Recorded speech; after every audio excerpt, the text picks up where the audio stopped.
तो दोस्तों आज की इस वीडियो में हम बात करने जा रहे हैं द 10 कमिटमेंट नाम की इस मूवी के बारे में, जो कि 1956 के अंदर हमें देखने को मिली थी और लोगों द्वारा इसे बड़ा पसंद किया गया था। और आप में से किसी सब्सक्राइबर ने इस मूवी के लिए कमेंट किया है, तो हम ये एक तरह से वीडियो आपके लिए लेकर आ रहे हैं। आप भी किसी भी मूवी या सीरीज़ के बारे में कुछ भी चीज़ जानकारी पूछना चाहते हो तो नीचे कमेंट कर सकते हो।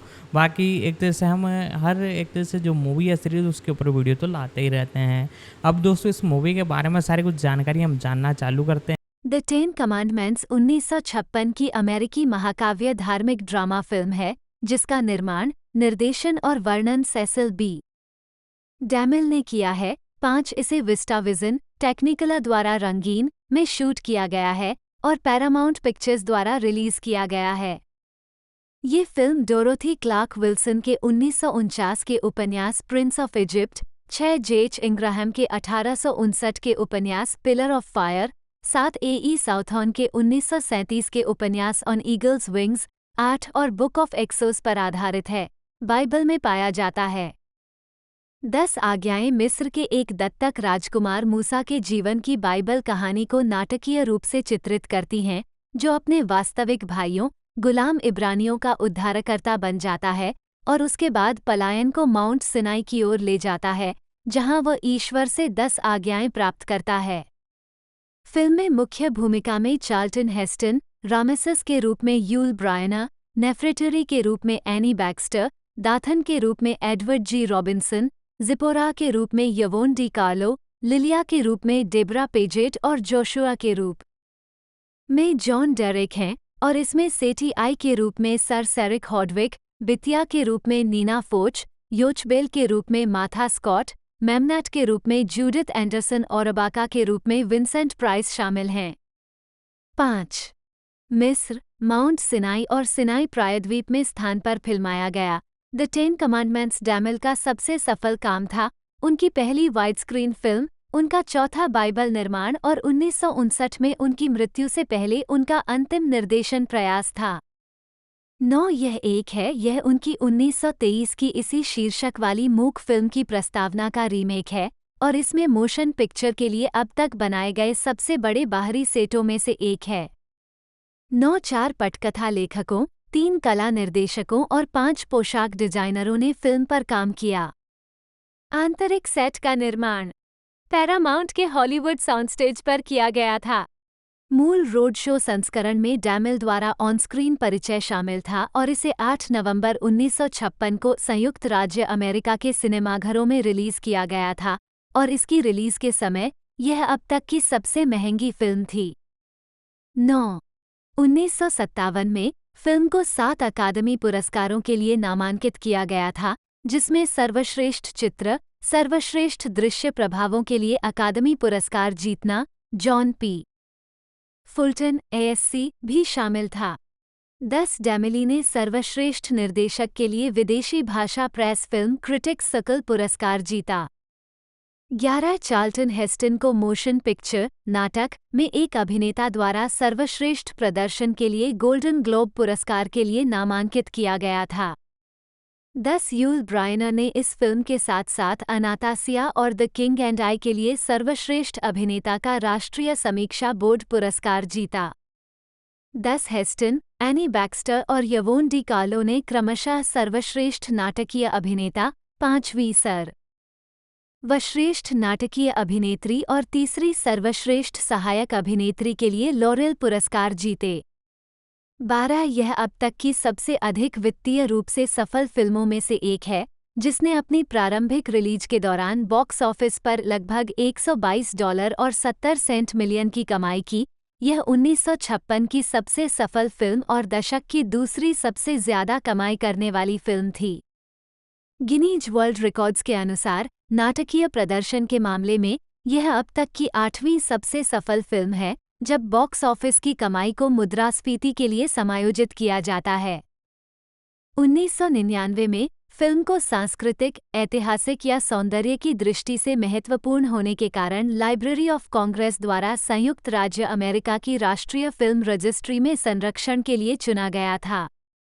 जून 2008 में रचनात्मक समुदाय के 1500 से अधिक लोगों के मतदान के बाद अमेरिकी फिल्म संस्थान ने अपने 10 अमेरिकी फिल्म शैलियों में सर्वश्रेष्ठ 10 फिल्में का खुलासा किया। फिल्म को महाकाव्य शैली में 10वीं सर्वश्रेष्ठ फिल्म के रूप में सूचीबद्ध किया गया था। 13-14 ये फिल्म 1973 से प्रतिवर्ष फसह ईस्टर सीजन के दौरान प्राइम टाइम में अमेरिकी नेटवर्क टेलीविजन पर प्रसारित होती है। कथानक: एक हिब्रू उद्धारकर्ता की भविष्यवाणी सुनने के बाद मिस्र के फिरौन रामसेस प्रथम ने सभी नवजात हिब्रू पुरुषों की मृत्यु का आदेश दिया। योचाबेल अपने नवजात बेटे को एक टोकरी में नील नदी में बहाकर बचाती है। फिरौन रामेसस की हाल ही में विधवा हुई बेटी और भविष्य के फिरौन सेती प्रथम की बहन बितिया को टोकरी मिलती है और वह लड़के को गोद लेने का फैसला करती है, भले ही उसका नौकर मेमनेट पहचानता है कि बच्चा हिब्रू है। बितिया ने बच्चे का नाम मूसा रखा। प्रिंस मूसा बड़े होकर एक सफल जनरल बने। उन्होंने इथियोपिया के साथ युद्ध जीता और गठबंधन स्थापित किया। मूसा और नेफ्रित्री को प्यार हो जाता है, लेकिन शाही वंश को बनाए रखने के लिए उसे अगले फिरौन से शादी करनी होगी। फिरौन सेती प्रथम की जयंती के लिए एक शहर के निर्माण पर काम करते समय मूसा की मुलाकात पत्थर काटने वाले जोशुआ से होती है, जो उसे हिब्रू भगवान के बारे में बताता है। मूसा एक बुजुर्ग महिला को कुचले जाने से बचाता है, यह नहीं जानते हुए कि वह उसकी जैविक माँ योचाबेल है और वह टास्क मास्टर और ओवरसी। यह बाका को फटकार लगाता है। मूसा ने परियोजना पर दासों के साथ व्यवहार में सुधार किया, लेकिन मूसा के दत्तक भाई और सेती के बेटे राजकुमार रामेसस ने उस पर विद्रोह की योजना बनाने का आरोप लगाया।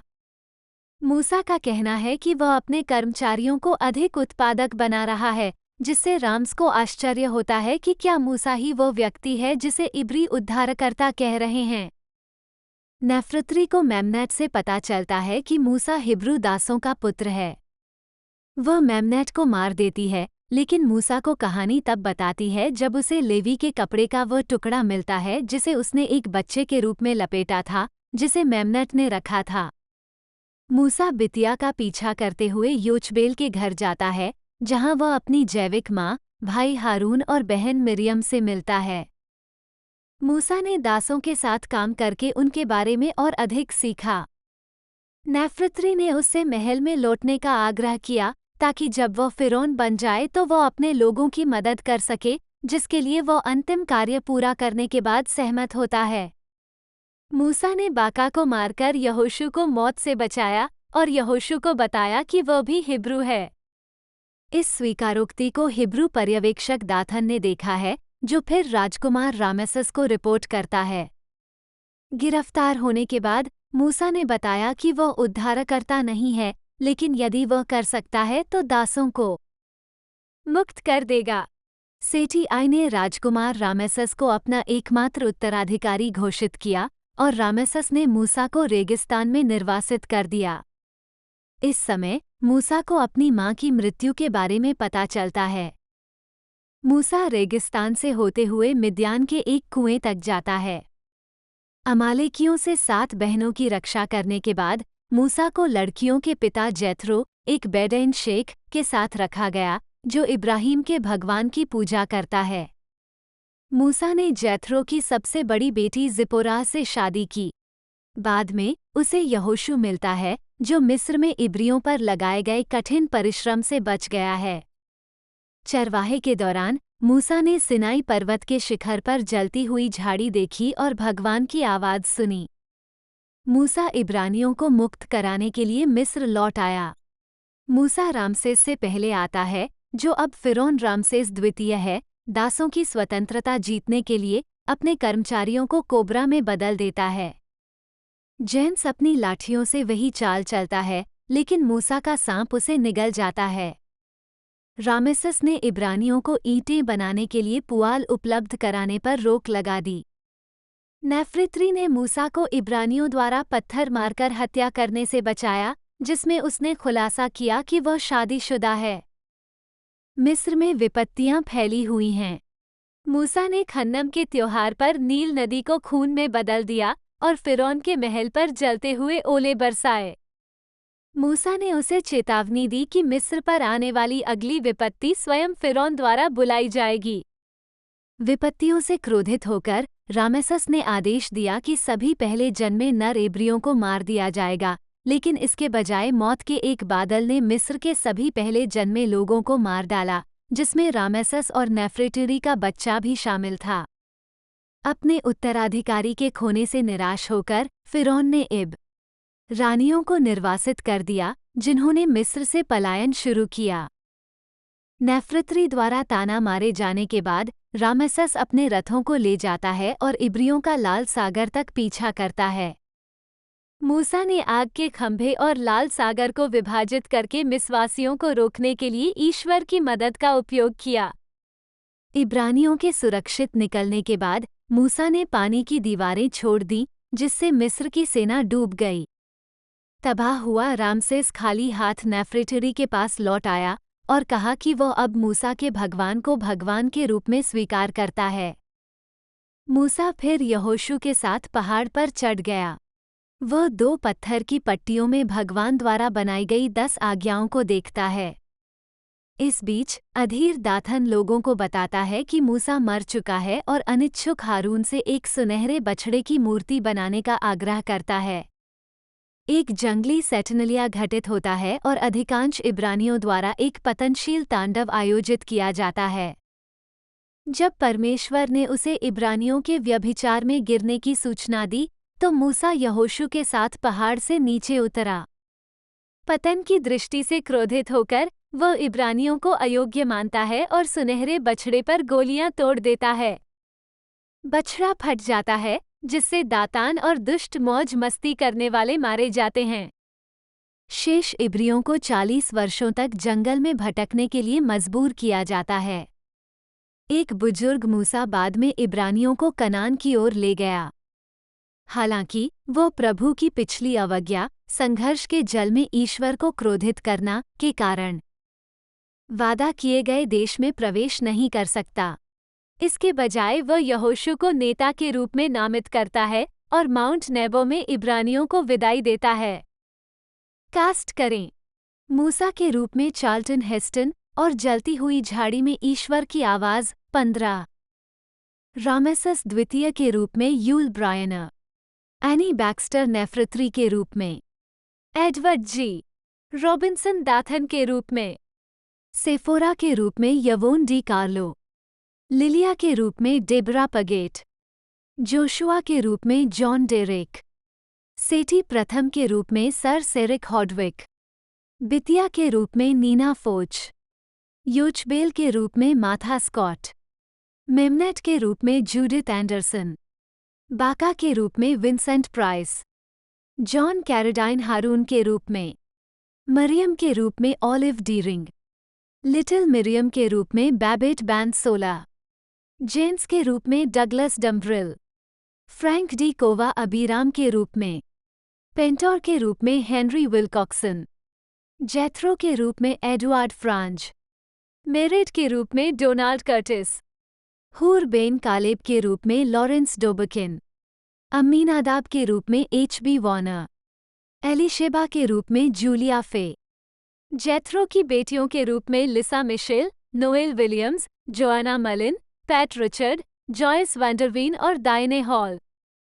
रामसेस के सारथी के रूप में अब्बास एल बौघई। कैवेलरी कोर, फिरौन के रथ मेजबान के रूप में मिस्र के सशस्त्र बल। शिशु मूसा के रूप में फ्रेजर हेस्टन।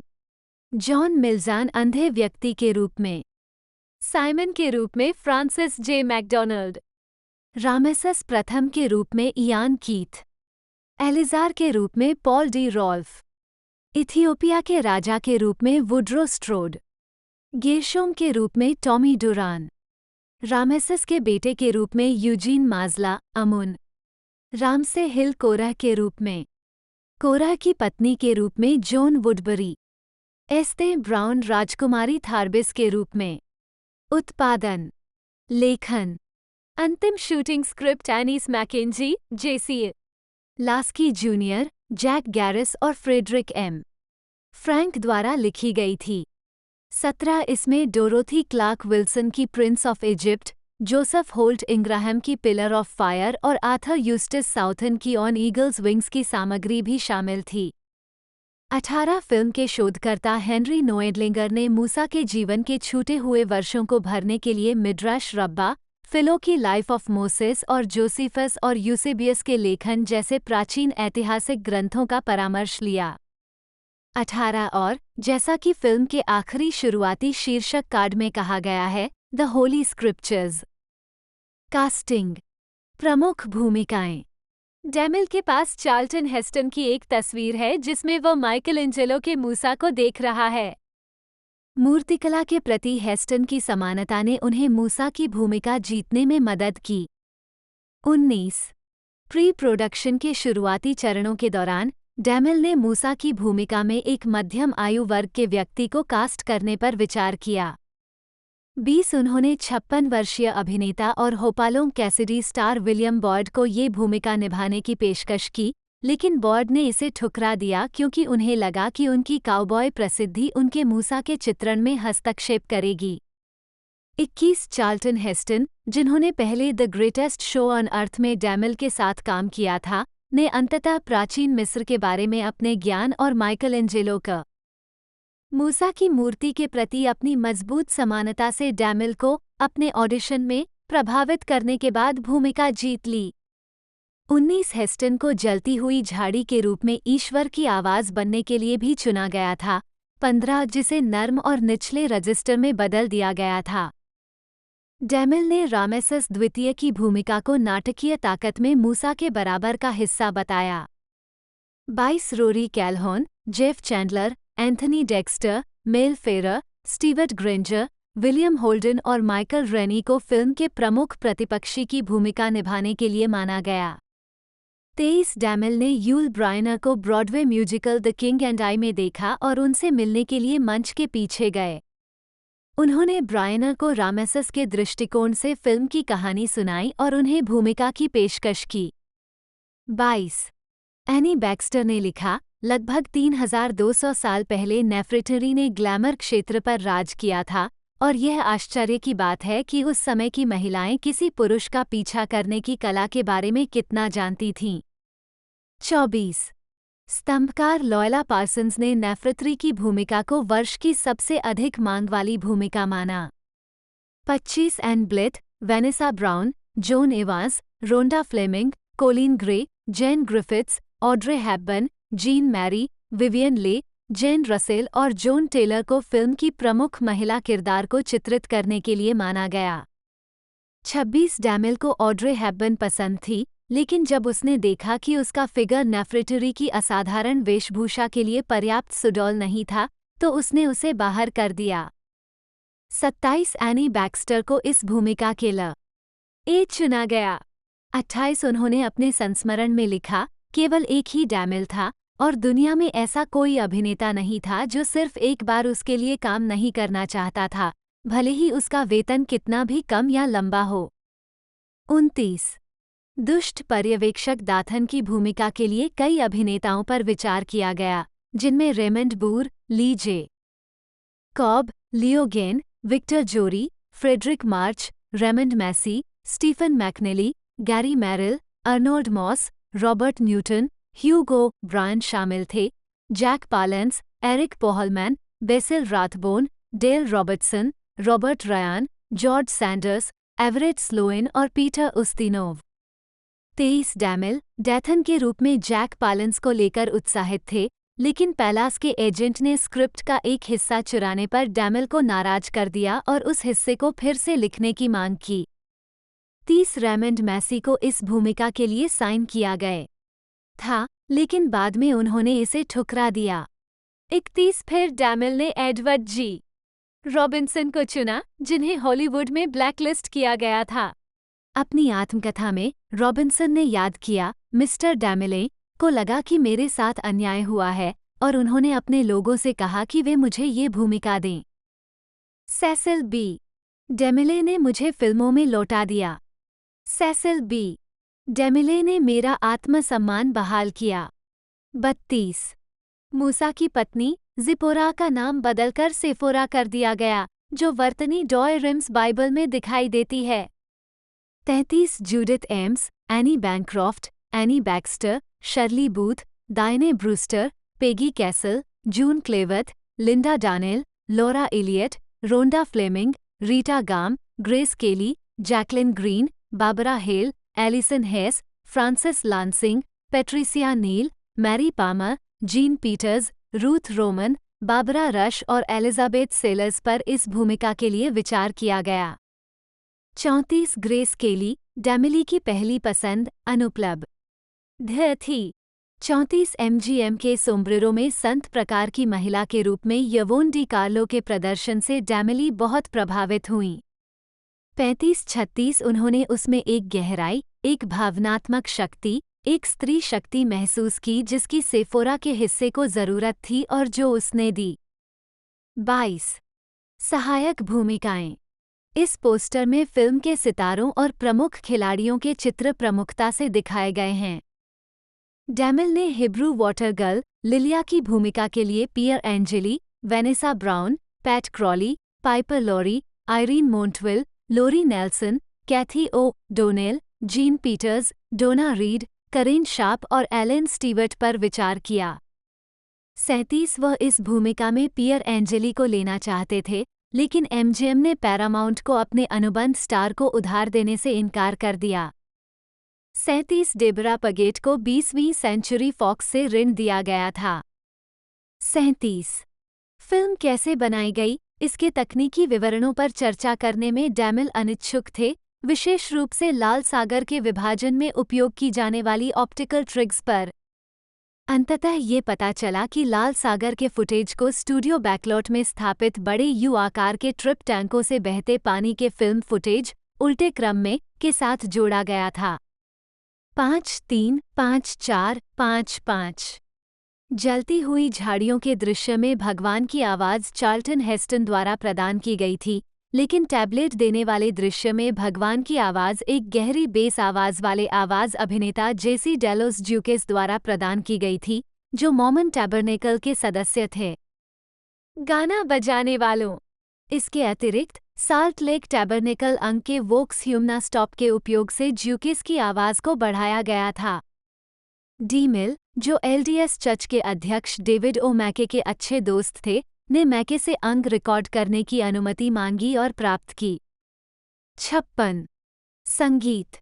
द 10 कमांडमेंट्स का स्कोर एल्मर बर्नस्टीन द्वारा रचा और संचालित किया गया था। प्रारंभ में डेमिल ने बर्नस्टीन, जो उस समय एक अपेक्षाकृत अज्ञात फिल्म संगीतकार थे, को केवल फिल्म के नृत्य अनुक्रमों और अन्य ऑन-स्क्रीन संगीत अंशों के लिए आवश्यक डायगेटिक संगीत को लिखने और रिकॉर्ड करने के लिए काम पर रखा था, साथ ही लगातार सहयोगी विक्टर यंग को उचित स्कोर लिखने के लिए नियोजित करने के इरादे से। हालांकि यंग ने अपने स्वयं के खराब स्वास्थ्य के कारण कार्यभार को ठुकरा दिया, जिसके कारण डेमिल ने अंडरस्कोर लिखने के लिए बर्नस्टीन को भी नियुक्त किया।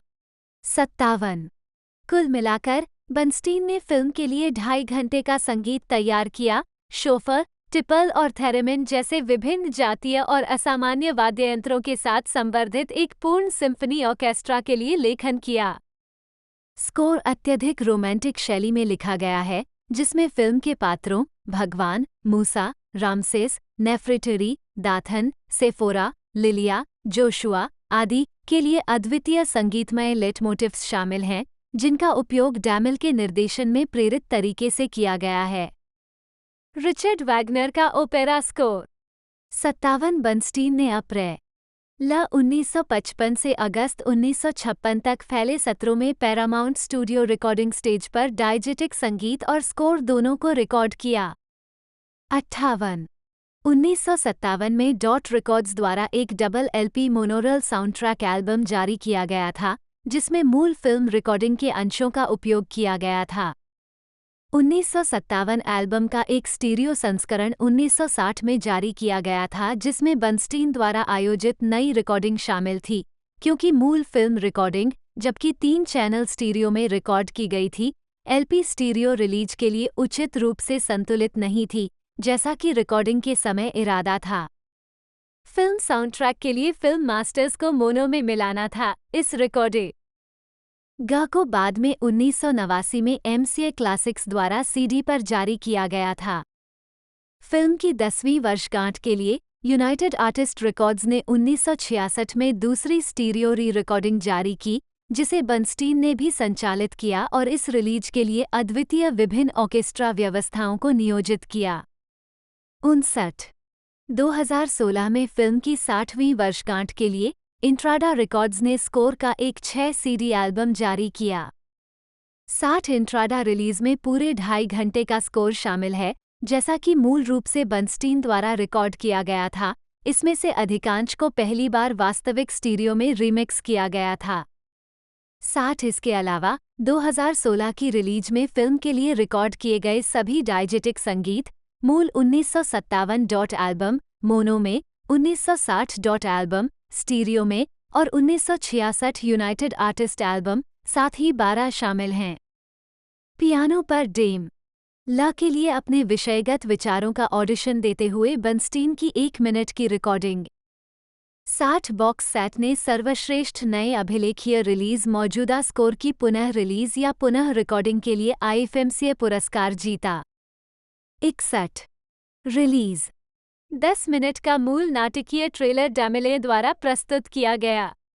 न्यूयॉर्क प्रीमियर सेसिल बी डेमिली और सिसिलिया डेमिली हापर, उनकी बेटी, चार्ल्टन हेस्टन और you'll Brynner, Anne Baxter, Edward G Robinson, Yvonne De Carlo और बॉब मॉर्गन, उनके पति, मार्था स्कॉट और उनके पति, मेल पॉवेल और उनके बेटे, कार्ल्टन अल्सॉप। सेसिल बी डेमिल ने संयुक्त राज्य भर के शहरों में फिल्म के प्रचार स्टंट के रूप में 10 कमांडमेंट स्मारकों को रखकर फिल्म का प्रचार किया।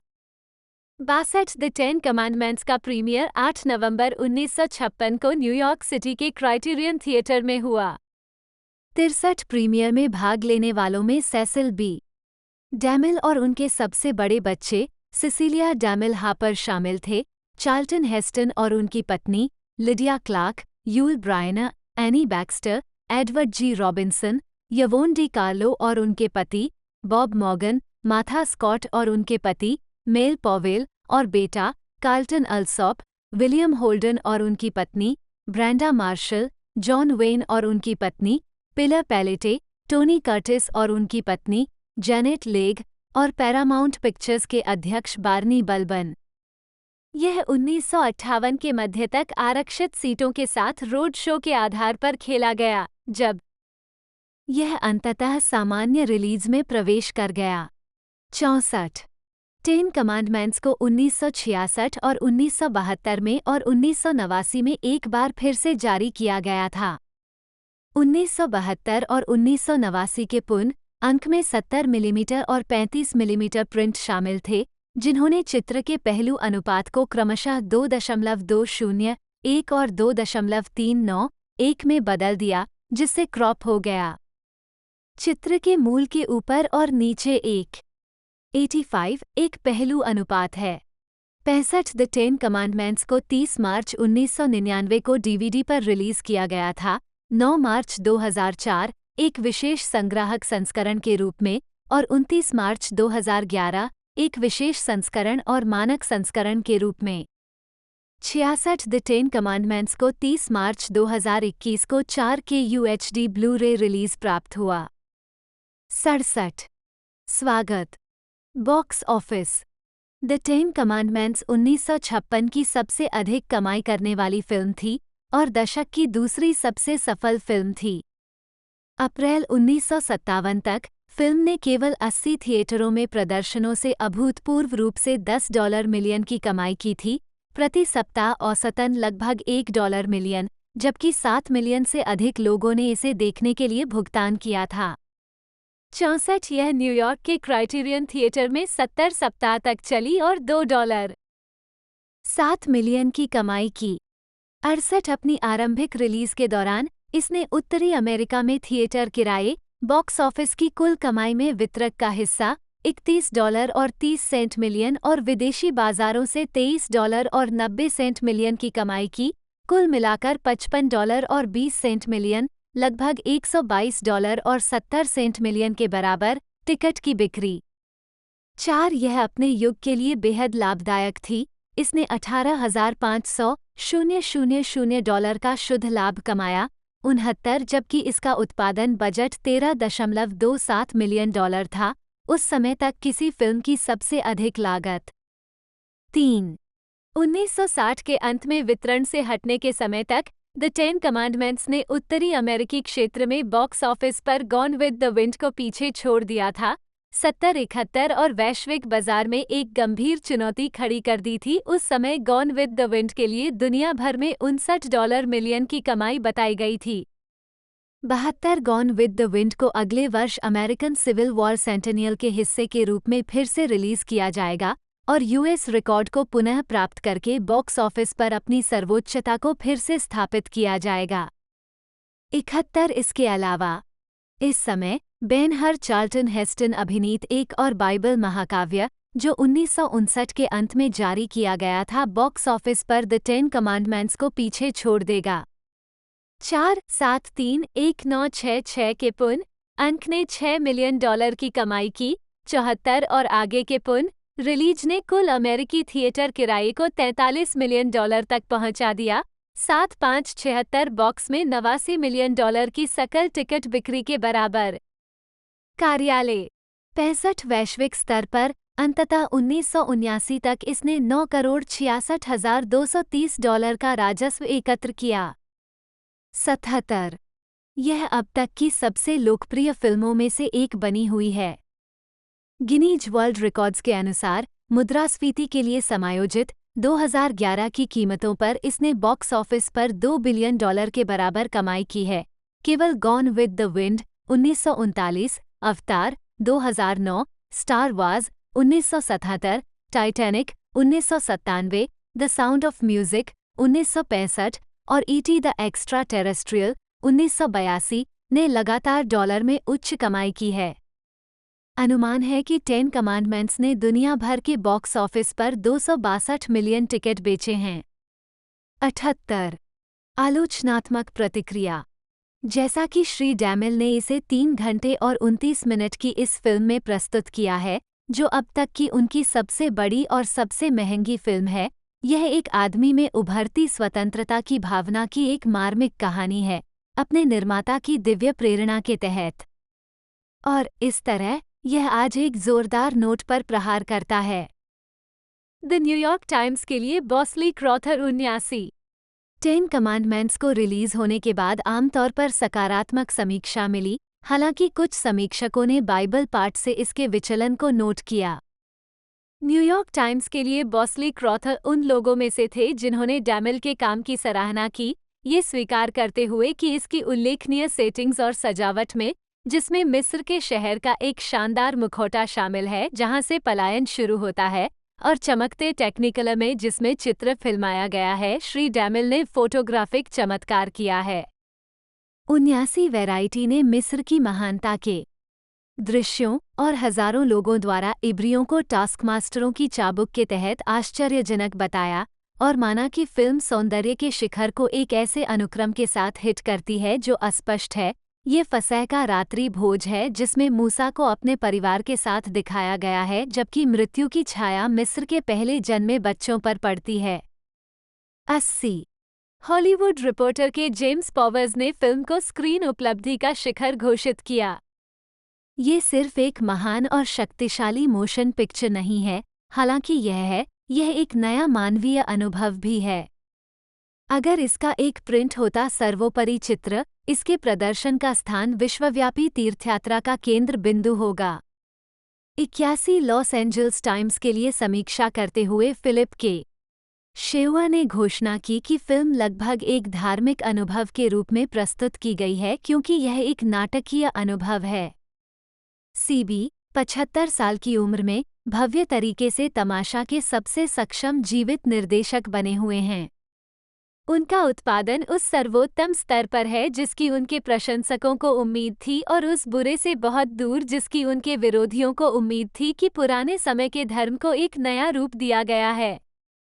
82 फिल्म के कलाकारों की भी सराहना की गई। वैरायटी ने चार्ल्टन हेस्टन को एक अनुकूलनशील कलाकार कहा, जो मूसा के रूप में आंतरिक चमक को प्रकट करता है क्योंकि उसे भगवान ने गुलामी की जंजीरों को हटाने के लिए बुलाया है जो उसके लोगों को जकड़े हुए हैं। 80 पॉवर्स ने महसूस किया कि हेस्टन एक युवा व्यक्ति के रूप में उनके साथ अभिनय करने वाले दृश्यों में शानदार, सुंदर और राजसी और मानवीय थे और राजसी और भयानक थे क्योंकि उनकी भूमिका इसकी मांग करती थी। वह मूसा की महान माइकलएंजेलो अवधारणा है, लेकिन बल्कि मूर्ति कार के लिए प्रेरणा के रूप में रही होगी, न कि व्युत्पत्ति के रूप में। 81 वैरायटी ने यूल ब्रायनर को भी रामेसस की तरह एक विशेषज्ञ माना। 80 वैरायटी ने नेफ्रेटरी के रूप में एनी बैक्स्टर के प्रदर्शन की आलोचना करते हुए कहा कि यह पुराने स्कूल के सायरन हिस्ट्रियोनिक्स के करीब है। 80 लेकिन क्राउथर का मानना था कि ब्रायनर के साथ यह निस्संदेह रूप से उपयुक्त और एक कामुक और मेलोड्रामेटिक रोमांस का पूरक है। 79 यवोन डी कार्लो और जॉन डेरिक के प्रदर्शन को क्राउथर ने काफी अच्छा बताया। 79 उन्होंने फिल्म के पात्रों के बड़े समूह की भी सराहना करते हुए कहा, बहुत अच्छे, सर सेरिक हॉडविक से लेकर एक मूर्ख और शहरी फिरौन के रूप में एडवर्ड जी रॉबिन्सन तक एक विश्वासघाती अधिपति के रूप में। 79 एक समकालीन फिल्म समीक्षक लियोनार्ड मार्टिन ने फिल्म को 4 में से 4 सितारे दिए और इसे सर्वोत्तम रूप में ज्वलंत कहानी कहने वाला बताया। लाल सागर का विभाजन, पवित्र पट्टिकाओं का लेखन अविस्मरणीय मुख्य आकर्षण हैं। 83 समीक्षक कैमिली पगलिया ने द 10 कमांडमेंट्स को अब तक की 10 महानतम फिल्मों में से एक कहा है। 84 रॉटेन टोमेटोज ने पूर्वव्यापी रूप से 45 समीक्षाएं एकत्र की और बताया कि 84% आलोचकों ने 7.7/10 की औसत रेटिंग के साथ फिल्म को सकारात्मक समीक्षा दी है। साइट के आलोचकों की सर्वसम्मति में कहा गया है, आडंबरपूर्ण और कभी-कभी मूर्खतापूर्ण लेकिन असाधारण रूप से मनोरंजक, सेसिल बी डेमिल का ऑल स्टार शानदार बाइबल की महान कहानी का एक सशक्त पुनर्कथन है। 85 प्रशंसा, प्रतिस्पर्धी पुरस्कार, पुरस्कार वर्ग प्राप्तकर्ता परिणाम, अकादमी पुरस्कार 86 सर्वश्रेष्ठ कला निर्देशन, रंग, कला निर्देशक, Hal Pereira, Walter H Tyler और एल्बर्ट नोज़ाकी, सेट सज्जाकार, सैमुअल एम कॉमर और रे मोअर मनोनीत, सर्वश्रेष्ठ छायांकन, रंग, वफादार ग्रिग्स मनोनीत, सर्वश्रेष्ठ पोशाक डिजाइन, रंग, Edith Head, Ralph Jester, John Jensen, Dorothy Jeakins और अर्नोल्ड फ्राइबर्ग मनोनीत, सर्वश्रेष्ठ फिल्म संपादन एनी बाउचिन्स मनोनीत, सर्वश्रेष्ठ मोशन पिक्चर सेसिल बी डेमिले, निर्माता मनोनीत, सर्वश्रेष्ठ ध्वनि recording Paramount studio sound department और साउंड डायरेक्टर लोरेन राइडर मनोनीत, सर्वोत्तम विशेष प्रभाव जॉन पी फुलटन जीत गया। बॉक्स ऑफिस ब्लू रिबन पुरस्कार 87 माह की सर्वश्रेष्ठ तस्वीर, जनवरी 1957, सेसिल बी डेमिले जीत गया। क्रिश्चियन हेरल्ड रीडर्स अवार्ड 88 वर्ष की सर्वश्रेष्ठ फिल्म, 1957, सेसिल बी डेमिले जीत गया। फिल्म दिल्ली फिल्मडोम का प्रसिद्ध 5 पुरस्कार 89 किसी पुरुष स्टार द्वारा सर्वश्रेष्ठ प्रदर्शन, चार्ल्टन हेस्टन चौथा स्थान। सर्वश्रेष्ठ फोटो खींची गई तस्वीर वफादार ग्रिग्स डैमिली की सबसे सफल फिल्म द चीट थी। फिल्म में डैमिली के निर्देशन की सराहना की गई। 84 1916 में 3 साल तक लगातार फिल्म निर्माण से थककर डैमिल ने एंजल्स नेशनल फॉरेस्ट में एक खेत के लिए जमीन खरीदी जो उनकी छुट्टी बन गई। उन्होंने इस स्थान को स्वर्ग कहा, इसे एक वन्यजीव अभयारण्य घोषित किया। सांपों के अलावा किसी भी जानवर की शूटिंग की अनुमति नहीं थी। उनकी पत्नी को स्वर्ग पसंद नहीं था, इसलिए डैमिल अक्सर अपनी मालकिनों को अपने साथ वहां लाते थे, जिनमें अभिनेत्री जूलिया फे भी शामिल थीं। 85-86 अपने पैराडाइज के अलावा डैमिल ने 1921 में एक नौक खरीदी जिसका नाम उन्होंने द सीवर्ड रखा। नोट 4 1915 में द कैप्टिव को फिल्माते समय एक अतिरिक्त बॉब फ्लेमिंग की सेट पर मृत्यु हो गई, जब एक अन्य अतिरिक्त रिहर्सल के लिए सभी बंदूकें उतारने के डैमिल के आदेशों पर ध्यान देने में विफल रहा। डेमिल ने दोषी व्यक्ति को शहर छोड़ने का निर्देश दिया और अपना नाम कभी नहीं बताया। लास्की और डेमिली ने विधवा फ्लेमिंग को पैरोल पर बनाए रखा।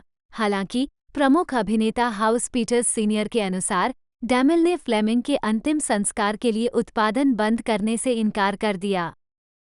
पीटर्स ने दावा किया कि उन्होंने कलाकारों को अपने साथ अंतिम संस्कार में शामिल होने के लिए प्रोत्साहित किया क्योंकि डेमिल उनके बिना फिल्म की शूटिंग नहीं कर पाएंगे।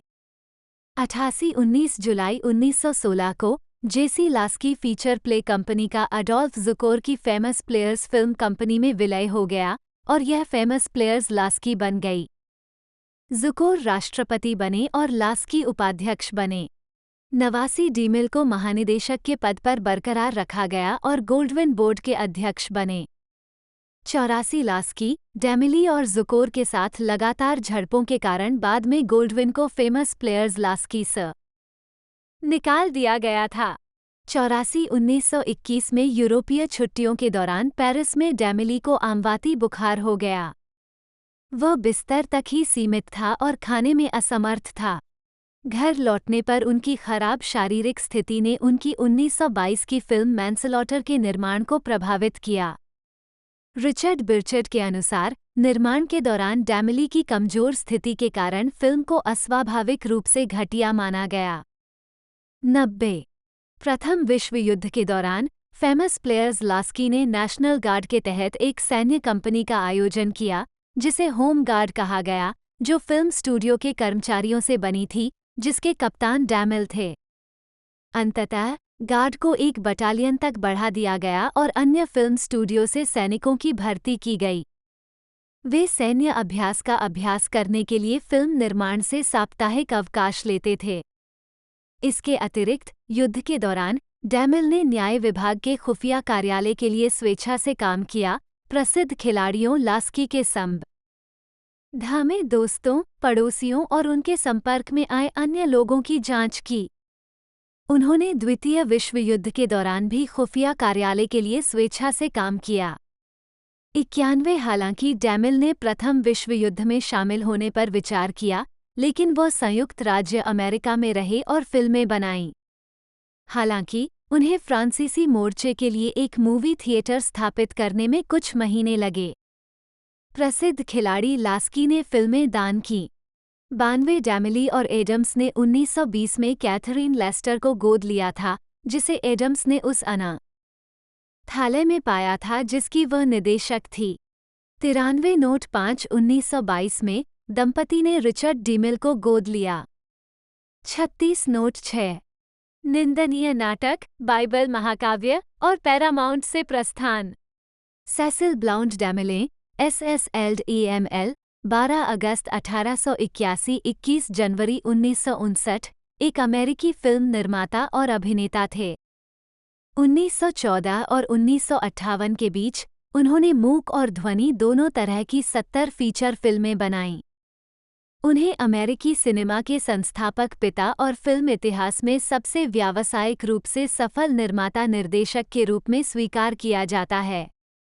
उनकी फिल्में अपने महाकाव्य पैमाने और सिनेमाए प्रदर्शन कौशल से प्रतिष्ठित थीं।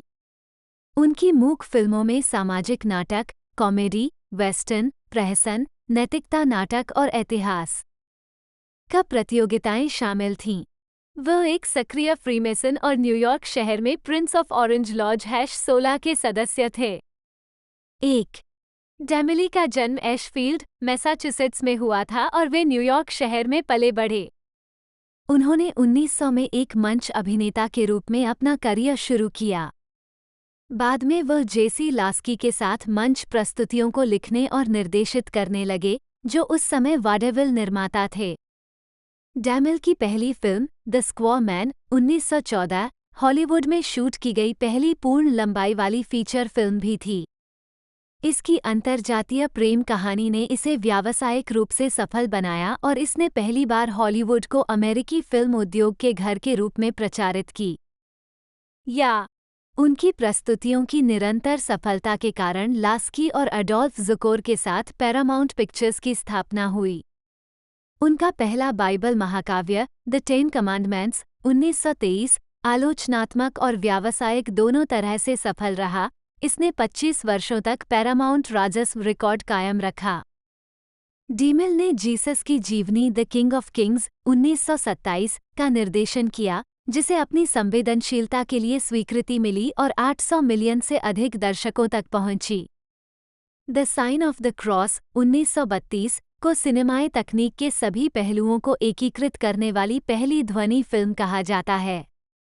क्लियोपेट्रा 1934 उनकी पहली फिल्म थी जिसे सर्वश्रेष्ठ फिल्म के अकादमी पुरस्कार के लिए नामांकित किया गया था।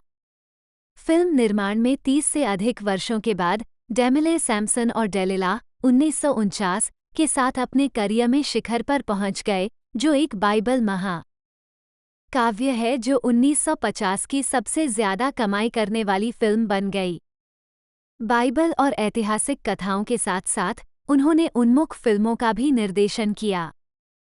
नव प्रकृतिवाद, जिसने प्रकृति की शक्तियों से लड़ने वाले मनुष्य के नियमों को चित्रित करने का प्रयास किया। उन्हें अपने सर्कस नाटक the greatest show on earth 1952 के लिए सर्वश्रेष्ठ निर्देशक के अकादमी पुरस्कार के लिए अपना पहला नामांकन मिला, जिसने सर्वश्रेष्ठ चित्र के लिए अकादमी पुरस्कार और सर्वश्रेष्ठ मोशन पिक्चर ड्रामा के लिए गोल्डन ग्लोब पुरस्कार दोनों जीते।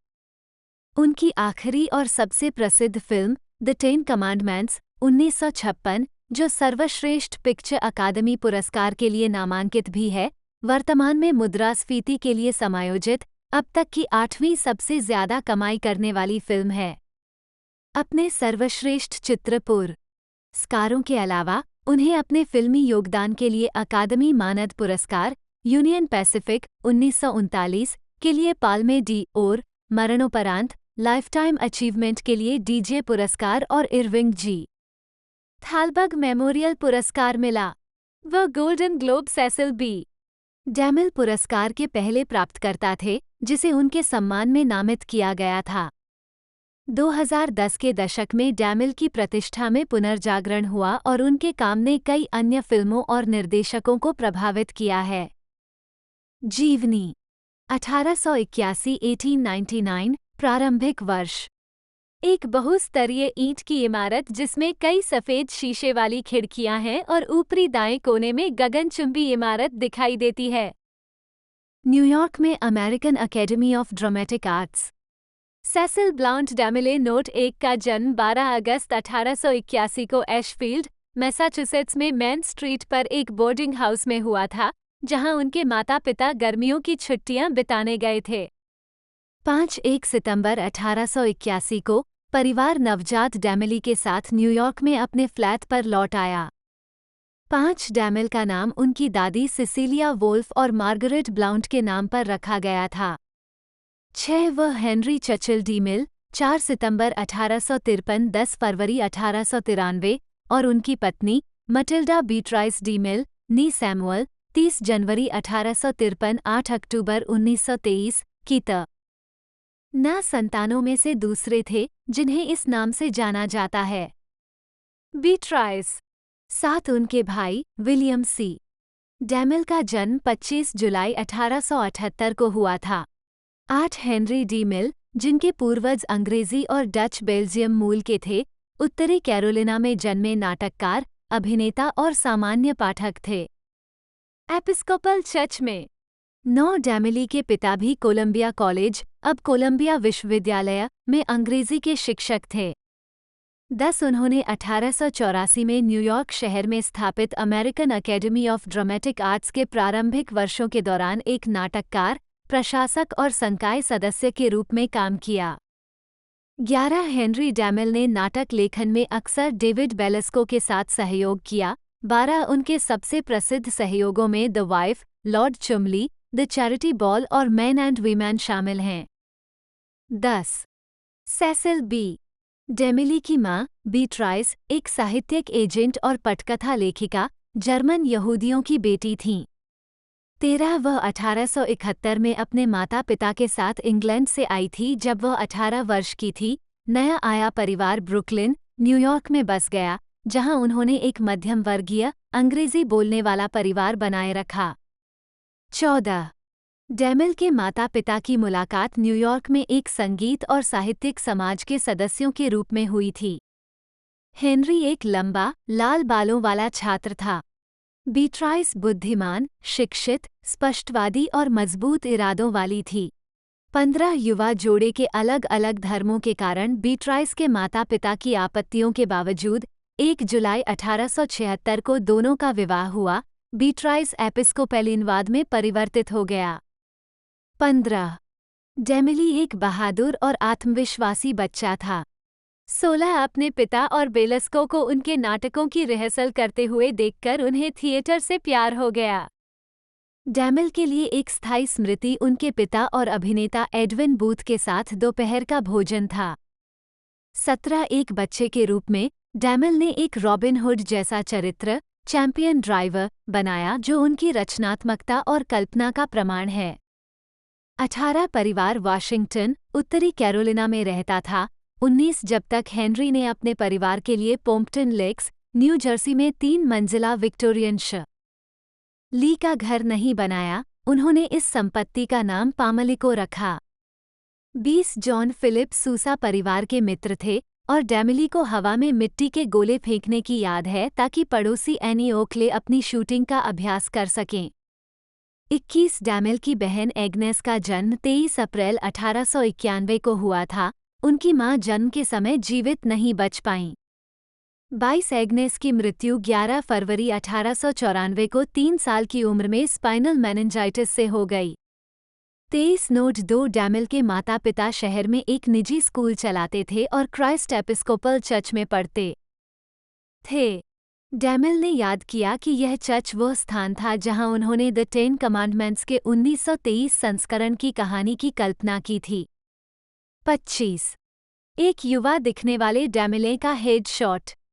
एक युवा व्यक्ति के रूप में डेमिले सी 1904 8 जनवरी 1893 को 40 वर्ष की आयु में हेनरी डी मिल की टाइफाइड बुखार से अचानक मृत्यु हो गई, जिससे बीट्राइस के 3 बच्चे हो गए।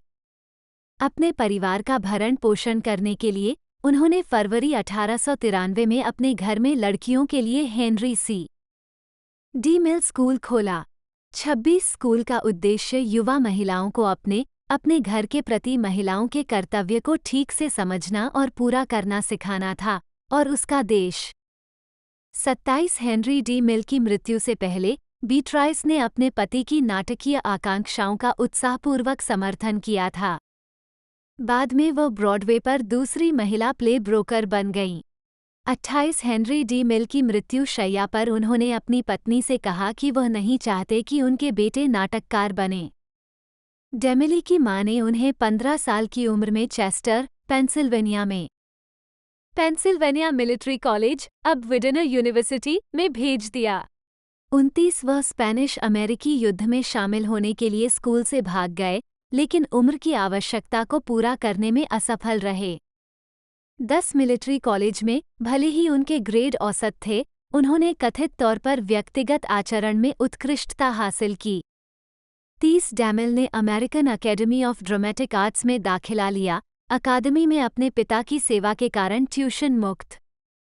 उन्होंने 1900 में स्नातक की उपाधि प्राप्त की और स्नातक स्तर की पढ़ाई के लिए उनका नाटक द आर्केडी ट्रेल था। दर्शकों में चार्ल्स फ्रोहमैन थे, जो डेमिल को अपने नाटक हार्ट्स आर ट्रम्प्स में कास्ट करेंगे, जो डेमिल का ब्रॉडवे डेब्यू था। 1912 theatre. Charles Frohman, Constance Adams और David Belasco. Cecil B. DeMille ने 1900 में चार्ल्स फ्रोहमैन की थिएटर कंपनी में मंच पर एक अभिनेता के रूप में अपना करियर शुरू किया। उन्होंने 21 फरवरी 1900 को न्यूयॉर्क के गार्डन थिएटर में नाटक हार्ट्स आर ट्रम्प्स में एक अभिनेता के रूप में शुरुआत की। 31 1901 में डेमिल ने A Repentance, To Have and To Hold और आर यू अ मैसन की प्रस्तुतियों में अभिनय किया। 32-21 साल की उम्र में सेसिल बी. डेमिल ने 16 अगस्त 1902 को ईस्ट ऑरेंज, न्यू जर्सी में एडम्स के पिता के घर पर कॉन्स्टेंस एडम्स से शादी की। शादी की पार्टी छोटी थी। बीट्राइस डेमिल का परिवार उपस्थित नहीं था, और साइमन लॉविश का सुझाव है कि यह डैमिल की आंशिक यहूदी विरासत को छुपाने के लिए था। अपनी शादी के समय एडम्स 29 वर्ष के थे, जो डैमिल से 8 वर्ष बड़े थे। 33 उनकी मुलाकात वाशिंगटन डीसी के एक थिएटर में हुई थी जब वे दोनों हादसा ट्रम्प्स में अभिनय कर रहे थे। 34 वे यौन रूप से असंगत थे। डैमिल के अनुसार एडम्स ऐसे हिंसक और बुरे जुनून को महसूस करने के लिए बहुत शुद्ध थे। 35 डैमिले की अपनी पत्नी की तुलना में अधिक हिंसक यौन प्राथमिकताएं और आकर्षण थे। एडम्स ने एक वफादार विवाह की बाहरी उपस्थिति को बनाए रखते हुए एक आउटलेट के रूप में डैमिल को अपनी शादी के दौरान कई दीर्घकालिक प्रेमिकाएं रखने की अनुमति दी। 36 डैमिल का एक अफेयर उनकी पटकथा लेखिका जेनी मैकफिसन के साथ था। 37 विवाहेतर संबंधों के लिए अपनी प्रतिष्ठा के बावजूद डैमिल को अपने सितारों के साथ संबंध रखना पसंद नहीं था, क्योंकि उनका मानना था कि इससे एक निर्देशक के रूप में उनका नियंत्रण खो जाएगा। उन्होंने एक कहानी बताई कि जब ग्लोरिया स्वानसन उनकी गोद में बैठ गईं और उन्हें छूने से इनकार कर दिया तो उन्होंने अपना आत्मनियंत्रण बनाए रखा। 38 1902 में उन्होंने हेमलेट में एक छोटी सी भूमिका निभाई। 32 प्रचारकों ने लिखा कि वह निर्देशन और निर्माण सीखने के लिए अभिनेता बने, लेकिन डैमिल ने स्वीकार किया कि वह बिलों का भुगतान करने के लिए अभिनेता बने। 32 1904 से 1905 तक डैमिल ने अपनी पत्नी कॉन्स्टेंस के साथ एक स्टॉक थिएटर अभिनेता के रूप में आजीविका कमाने का प्रयास किया। डैमिल ने 1905 में हेमलेट में ओसरिक के रूप में पुनः प्रस्तुति दी। 39 1905 की गर्मियों में डैमिल कोलोराडो के डेनवर में एलिच थिएटर में स्टॉक कास्ट में शामिल हो गए। वह उस सीजन में प्रस्तुत 15 नाटकों में से 11 में दिखाई दिए, हालांकि सभी छोटी भूमिकाएं थीं। मॉड फेली उस गर्मियों में कई प्रस्तुतियों में विशेष अभिनेत्री के रूप में दिखाई देंगी और डैमिली के साथ एक स्थायी दोस्ती विकसित करेंगी।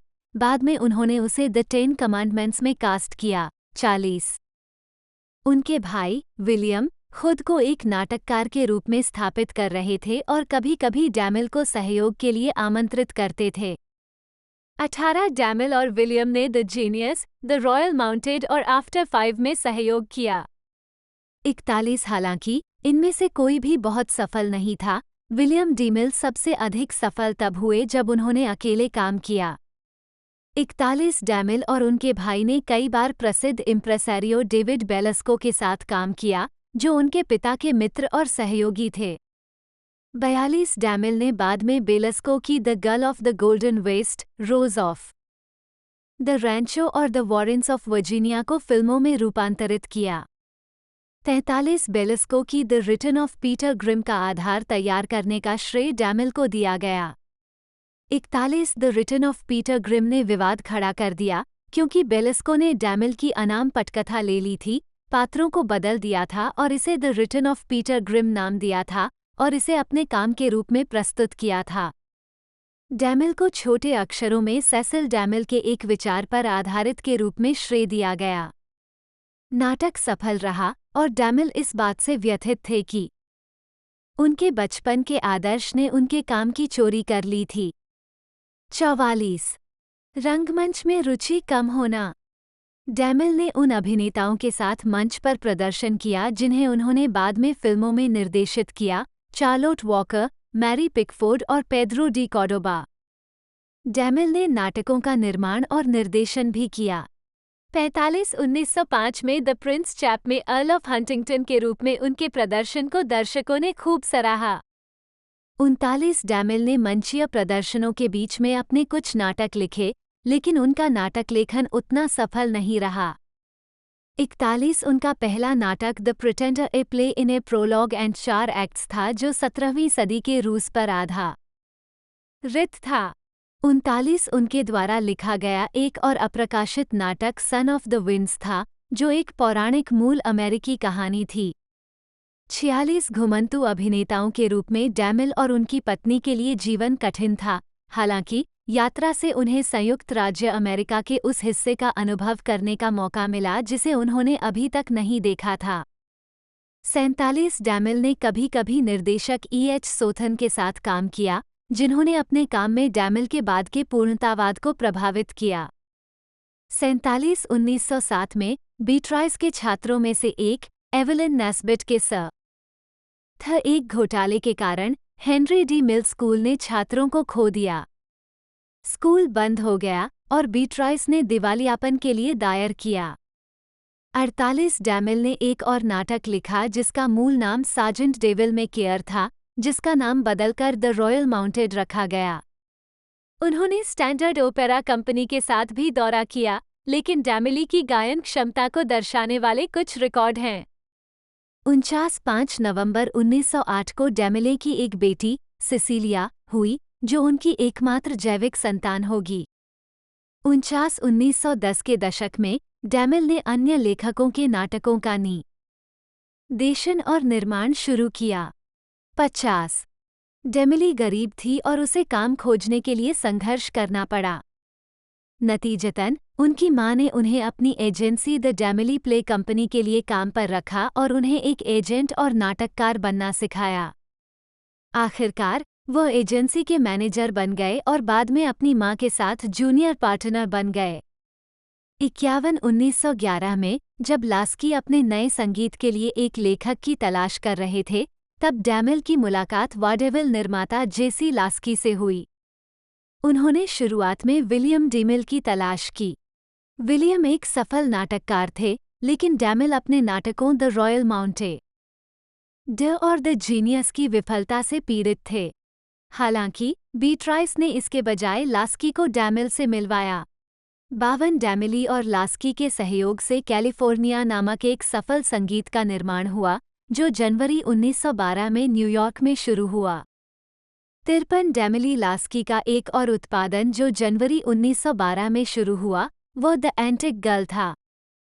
54 डैमिल को 1913 के वसंत में ली विल्सन द्वारा रेकलेस एज का निर्माण करके सफलता मिली, जो एक उच्च समाज की लड़की के बारे में एक नाटक था जिस पर गलत तरीके से हत्या का आरोप लगाया गया था, जिसमें डेरिक बर्टन और सिडनी शील्ड्स ने अभिनय किया था।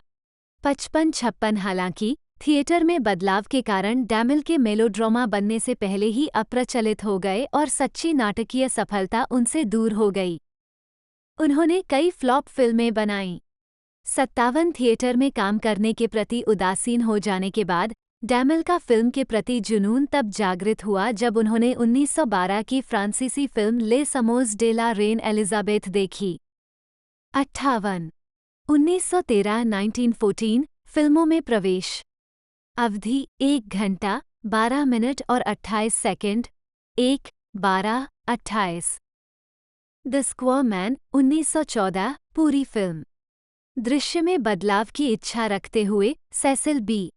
डैमिल, जेसी लास्की, सैम गोल्डफिश, बाद में सैमुअल गोल्डविन और ईस्ट कोस्ट के व्यवसायियों के एक समूह ने 1913 में जेसी लास्की फीचर प्ले कंपनी बनाई, जिसके महानिदेशक बने। 59 कहा जाता है कि लास्की और डैमिल ने एक रेस्तरां मेनू के पीछे कंपनी के संगठन का खाका खींचा था। 60 महानिदेशक के रूप में डैमिले का काम फिल्में बनाना था। 60 निर्देशन के अलावा डैमिले लास्की फीचर प्ले कंपनी द्वारा बनाई गई फिल्मों के पहले वर्ष के पर्यवेक्षक और सलाहकार थे। 61 कभी-कभी फिल्मों को समय पर रिलीज करने के लिए उन्होंने फीचर प्ले कंपनी में अन्य निर्देशकों के लिए दृश्यों का निर्देशन किया। 61 इसके अलावा जब वह अन्य फिल्मों के दोस्तों ये 8 नवंबर 1956 के अंदर इसे रिलीज़ किया गया था और लोगों द्वारा भी इसे बड़ा पसंद किया गया था। और इसकी जो लेंथ थी 220 मिनट, यानी 3 घंटा प्लस टोटल इस मूवी की लेंथ थी। साथ ही साथ दोस्तों इसकी रेटिंग की बात की जाए तो 96% की रेड टमाटोज़ पर रेटिंग थी। और साथ ही साथ और भी कई जगह से IMDb पर इसे बहुत अच्छा खासा रिस्पॉन्स देखने को मिला, जो कि बहुत ही बढ़िया है। अब दोस्तों इसी के साथ इसे अब प्राइम वीडियो पर भी उतार दिया गया है कुछ सालों पहले ही, और साथ ही साथ आप इसे अब प्राइम वीडियो पर जाकर से देख पाओगे। बाकी ये बहुत पुरानी मूवी है, विजुअल आपको पुराने देखने को मिलेंगे, जो एक तरह से कैमरा एंगल जितनी भी शूटिंग है वो पुराने एंगल में देखने को मिलेगी। बाकी दोस्तों आज की इस वीडियो में इतना ही, मिलते हैं अगले वीडियो में।